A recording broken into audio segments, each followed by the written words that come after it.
Vocês conseguem sentir o clima de tensão absoluta que tomou conta da chacrinha nos últimos acontecimentos? Preparem-se, porque a máscara de um dos maiores vilões dessa história está prestes a ser arrancada em um confronto que ninguém esperava que acontecesse agora. O Paulinho decide que não vai mais recuar e coloca o Ferrete contra a parede com uma acusação que faz o chão tremer, questionando abertamente se ele foi o verdadeiro mentor do crime que tirou a vida do seu pai. É aquele tipo de momento em que o fôlego vai embora, e a gente percebe que a justiça, mesmo que tardia, está começando a cercar quem achava que era intocável.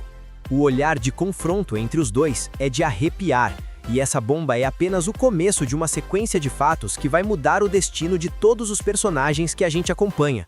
Mas antes de eu abrir o jogo sobre como essa acariação termina e qual o papel da Gerluce nessa reviravolta, eu queria fazer um convite especial para quem está chegando agora no nosso canal.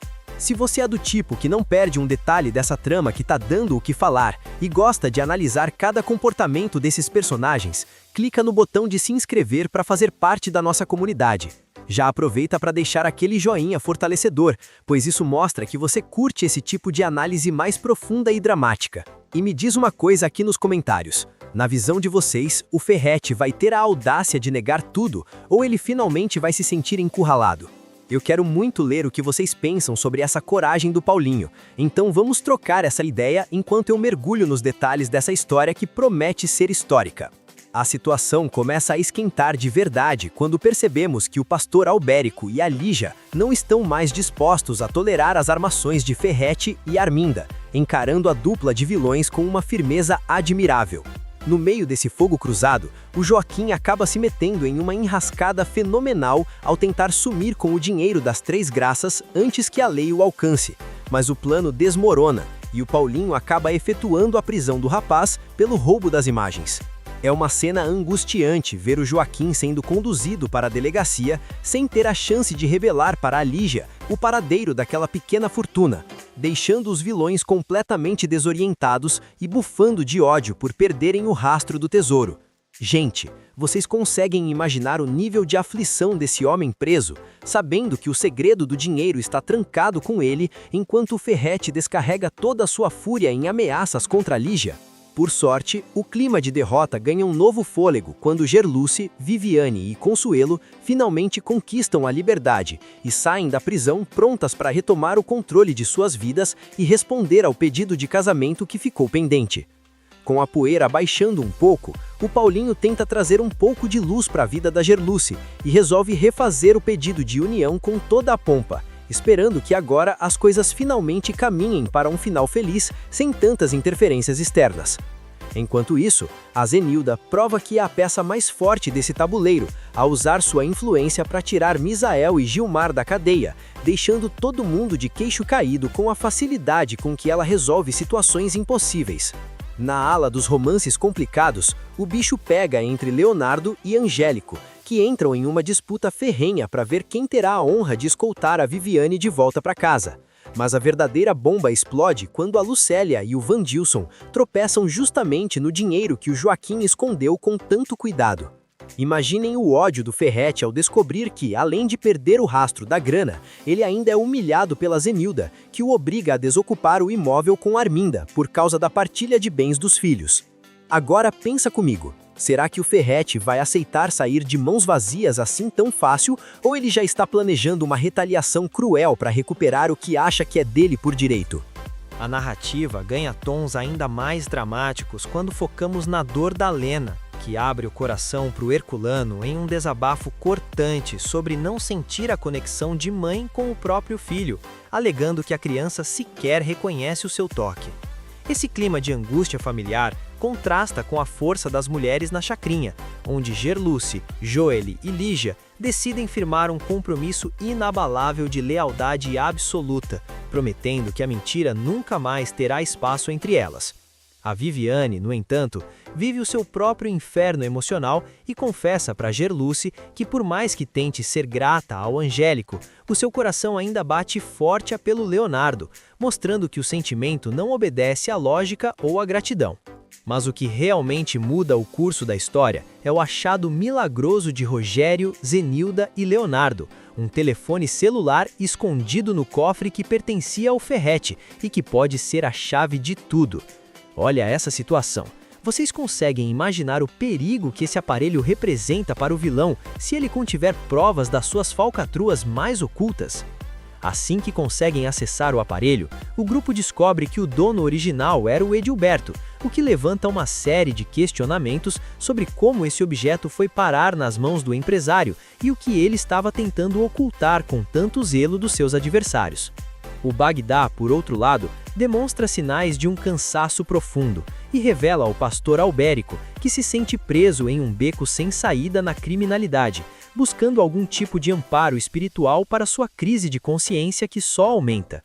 Enquanto alguns sofrem por arrependimento, o Ferrete se diverte com a própria perversidade e faz questão de visitar a Lorena apenas para humilhá-la, provocando um choro compulsivo na própria filha e mostrando que sua maldade não respeita nem os laços de sangue.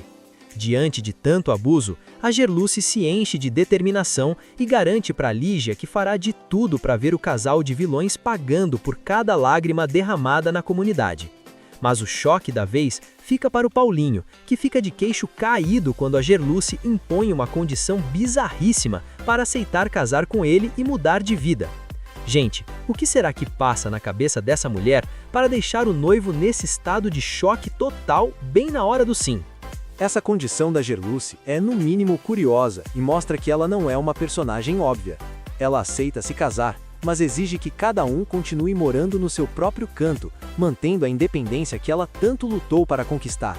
Enquanto o Paulinho tenta processar essa nova dinâmica de relacionamento, a Lucélia mostra que não está para brincadeira e assume o comando da chacrinha no lugar do Bagdá, revelando uma sede de poder que ninguém esperava de alguém com o seu perfil até então discreto. Em meio a tanta disputa, a Meg e o Júnior conseguem um momento de trégua e se reconciliam, trazendo um suspiro de alívio para quem torce pelo casal. Mas a notícia que realmente abala as estruturas vem do Rogério. Ele comunica a Gerluce que decidiu prepará-la para assumir o posto de presidente da fundação, elevando a cuidadora a um patamar de influência que vai deixá-la cara a cara com os poderosos da nossa novela favorita. Vocês fariam diferente se estivessem no lugar dela? Assumir essa responsabilidade significa entrar em uma guerra direta contra o sistema que o Ferrete tanto defende, e o risco de retaliação é altíssimo. Para fechar esse ciclo de revelações, a Gerluce aceita o desafio de presidir a fundação, o que gera uma onda de esperança entre seus aliados e um ódio mortal nos seus inimigos, especialmente o Ferrete, que já começa a arquitetar um plano jurídico para anular a posse do Rogério.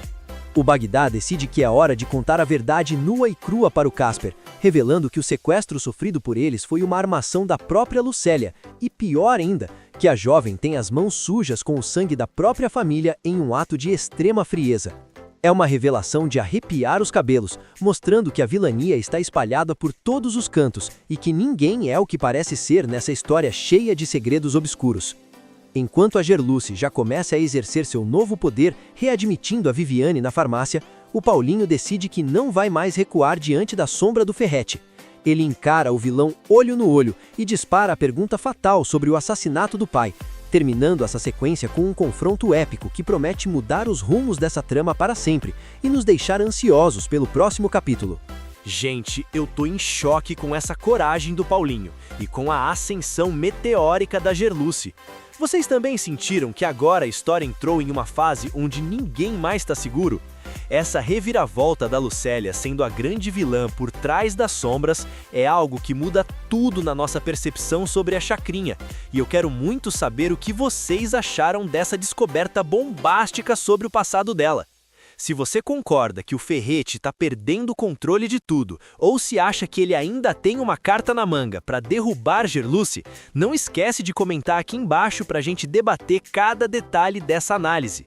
Se esse roteiro te ajudou a entender melhor as peças desse jogo, se inscreve aqui no canal e ativa o sininho de notificações para o YouTube te avisar assim que eu postar a próxima fofoca fresquinha. E não guarda essa informação só para você não. Pega o link do vídeo agora e compartilha no seu grupo de WhatsApp com o pessoal que é viciado nessa trama, porque essa semana tá imperdível e todo mundo precisa saber desse confronto final. Um abraço enorme e fiquem ligados que o próximo vídeo vai ser ainda mais explosivo.